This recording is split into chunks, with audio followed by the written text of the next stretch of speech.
Assalamualaikum warahmatullahi wabarakatuh. Baik teman-teman, pada kesempatan kali ini saya akan mengenalkan beberapa fungsi alat yang ada di laboratorium. Next, yang pertama yaitu beaker glass ya, atau gelas piala. Jadi fungsi dari gelas piala ini yaitu untuk mengukur volume larutan, tapi hanya untuk larutan dengan tingkatan akurat rendah ya. Kemudian bisa juga digunakan untuk tempat mencampur atau memanaskan cairan di atas hot plate ya, atau heater ya. Kemudian merelasikan zat sampel cair atau padat ya. Kemudian di sini bisa digunakan juga untuk mengampung cairan titrasi ya, atau filtrat ya. Kemudian sebagai wadah untuk menampung zat kimia. Next. Kemudian yang kedua itu gelas ukur ya. Jadi gelas ukur itu berbentuk pipa ya, dan pada umumnya itu terbuat dari bahan plastik. Ya, biasanya dilengkapi dengan bagian bawah yang lebar ya, sebagian kaki ya, untuk menjaga kestabilan gelas ukur. Ya, jadi fungsi dari gelas ukur yaitu sebagai alat untuk mengukur volume larutan ya. Mulai dari volume 10 mili hingga 2 liter. Next. Kemudian yang ketiga itu labu ukur ya. Jadi labu ukur ini yaitu yang biasanya digunakan untuk mengencerkan ya larutan hingga mencapai volume tertentu ya. Jadi alat yang dapat terbuat dari kaca ya, terbentuk labu juga bisa digunakan untuk menyiksakan larutan kimia analitik dengan konsentrasi dan jumlah yang berakurasi tinggi.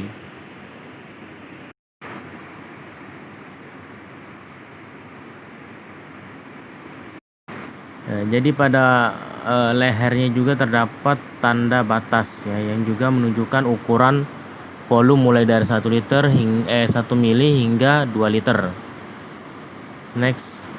Kemudian yang keempat itu pipette volume ya. Jadi pivot volume ini memiliki bagian pengelembung ya di tengahnya. Jadi fungsinya itu untuk mengambil larutan dengan volume yang tepat untuk sesuai dengan label ya, yang tertera pada bagian yang mengelembung tersebut.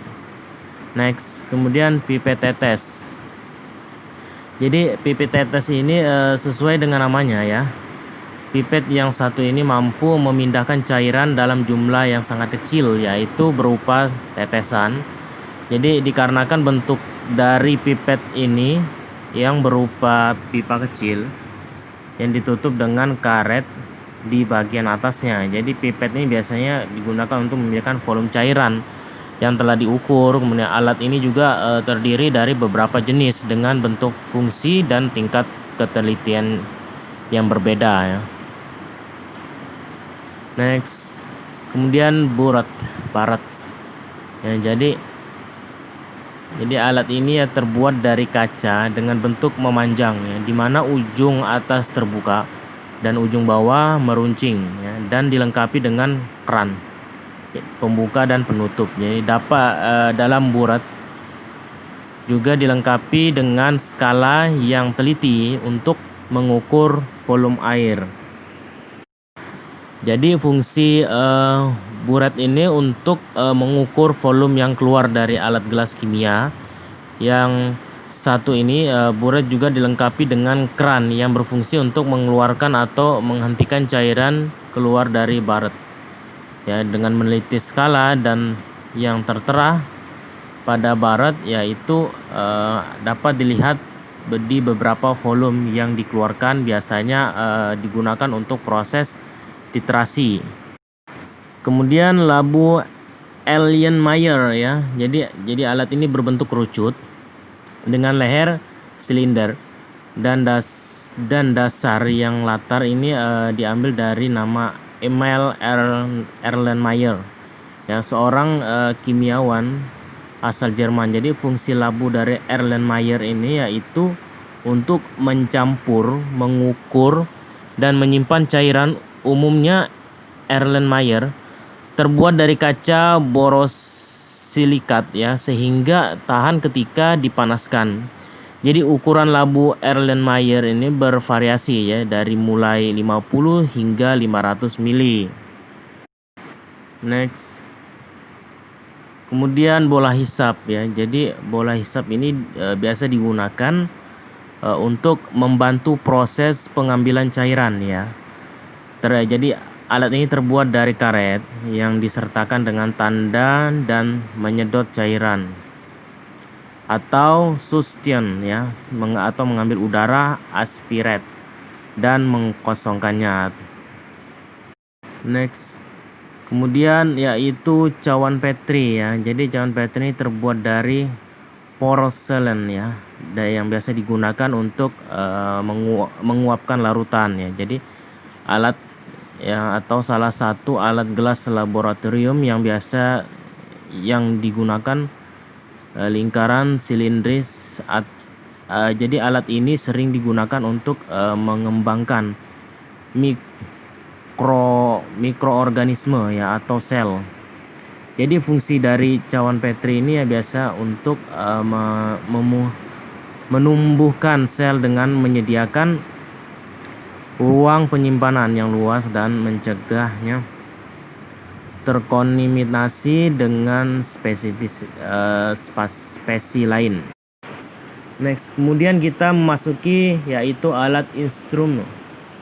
Ya, jadi yang pertama itu alat turbidimeter ya. Jadi turbidimeter ini salah satu alat umum yang biasa digunakan untuk keperluan analisa ya, atau kekeruhan air atau larutan, alat pengujian dengan sifat optik ya, akibat dispensi sinar, dan dapat dinyatakan sebagai perbandingan cahaya yang dipantulkan terhadap cahaya yang datang ya.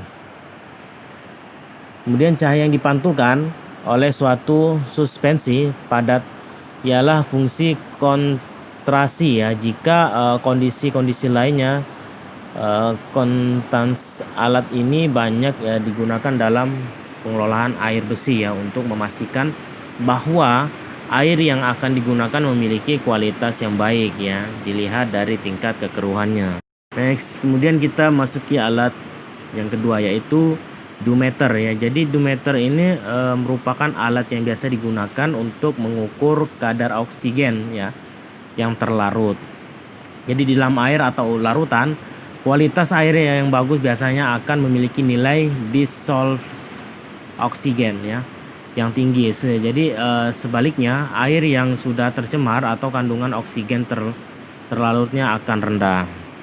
Kemudian kita masuki alat yang ketiga yaitu spektrofometer UV-vis ya. Jadi alat ini merupakan instrumen ya yang dilengkapi dengan sumber cahaya atau gelombang elektromagnetik ya, baik cahaya UV atau ultraviolet ataupun cahaya tampak ya, atau visible ya. Jadi masing-masing cahaya dapat spektrofometer dia biasa berguna untuk menangkap objek dengan panjang gelombang yang berbeda. Next, kemudian alat yang keempat yaitu spektrofometer ya, atau serapan atom atau SSII ya. Jadi ini merupakan salah satu alat yang dapat digunakan dalam metode analisis penentuan unsur-unsur logam dalam jenis spektrofometer ya, serapan atom. Jadi jenis spektrofometer ini pertama kali dikembangkan dan dikenalkan pada tahun 1955. Biasanya dapat digunakan sebagai saranan untuk atomisasi ya sejumlah unsur atas jas. Mungkin itu saja yang bisa saya dapat sampaikan ya, kurang dan lebihnya mohon dimaafkan. Sekian, assalamualaikum warahmatullahi wabarakatuh.